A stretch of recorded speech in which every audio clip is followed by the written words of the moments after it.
Hello everyone, welcome to our third installment of our Learn Chess in 5 minutes or less. Today we're going to be looking at special moves in chess. We're going to be looking at castling and pawn promotion, so let's get into it. Castling is a special move where you can move your king 1, 2 squares, and then your rook jumps over top of your king and lands right beside it. If you remember from our previous video, the king can normally only move 1 square, but when he castles, he can move 2. The white castling that just happened is on the king side of the board. And if you look at the black pieces, it's the same thing. King over 2, and the rook jumps over it. Now, when you're castling, the pieces in between your king and your rook have to be out of the way. So the white king can only castle this way right now because these pieces are keeping him from castling. And black can't castle that way because those pieces are keeping him from castling. You can only castle once a game. Now, and you can't uncastle. And a rule that we're going to look at right here is that when your king is in danger, so this black bishop is attacking this king, the king might want to castle now to get out of danger. He might want to go 1, 2. Nope, sorry. You can't castle to get out of danger. You have to castle before you get put into danger. So that's why a lot of people, they try to castle early in the game to get their king out of the middle of the board and get him safe to the side of the board. So another rule that goes along with what we just talked about is that you are not allowed to castle through a square that is being attacked. So in this position, this bishop is on c4. It looks like it's attacking this square that the king might want to try to move through, but he's not allowed to castle because that square is being attacked. And if we look up here, the knight is attacking this f8 square, and so the king might want to try to castle through it, but he's not allowed. My pretty arrows disappear when I touch the pieces, but he can't castle because that square is being attacked, and white can't castle because that square is being attacked. That one can sometimes be hard to notice in a game, but you do have to try to pay attention. The last rule with castling that we will look at is that if you have moved your king already, then you are not allowed to castle at all either side.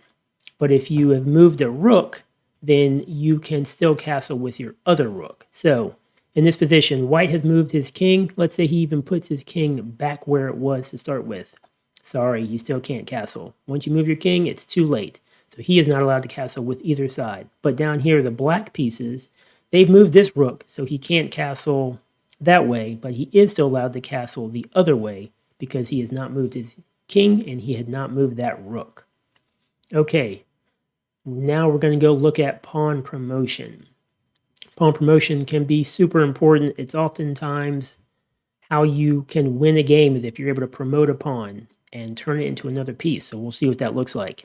In this example, this white pawn started back here and marched its way all the way up the board, and now it's about to get to the other back rank or back row of the board. And when it does that, it's going to turn into a different piece. You see the options. You can turn into a queen, a knight, a rook, or a bishop. You can't stay a pawn, and you can't turn into a king because you're not allowed to have 2 kings, as nice as that might be. So this pawn will choose to be a queen. And so now that is white's turn. Promoting is your turn. And then now it would be black's turn. So black has his pawn that has marched down the board also, and is going to turn into a queen or turn into another piece. In this case, instead of just moving forward, it's actually going to take this knight by going diagonal, and now it has the same options. It's going to turn into a rook this time. So it doesn't matter how you get your pawn across the board. If you get your pawn all the way across the board, you can turn it into another piece.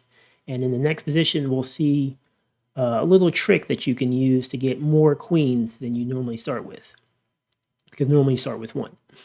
In this position, white has marched these pawns across the board, and it is going to pawn promote and turn into a queen, and it's attacking that king, so the king is going to move. And now it's going to promote another pawn, and see, you have the option to turn into another queen, so it's going to turn into another queen. Oh, can't move there. And then I'm going to promote another pawn and turn into another queen and move another king again and turn into another queen. So you can have as many queens as you have pawns. So with your starting queen and your 8 pawns, you could have 9 queens. Okay, in our next video, which should be right about there, we will talk about 2 more special moves in chess. Thanks for watching.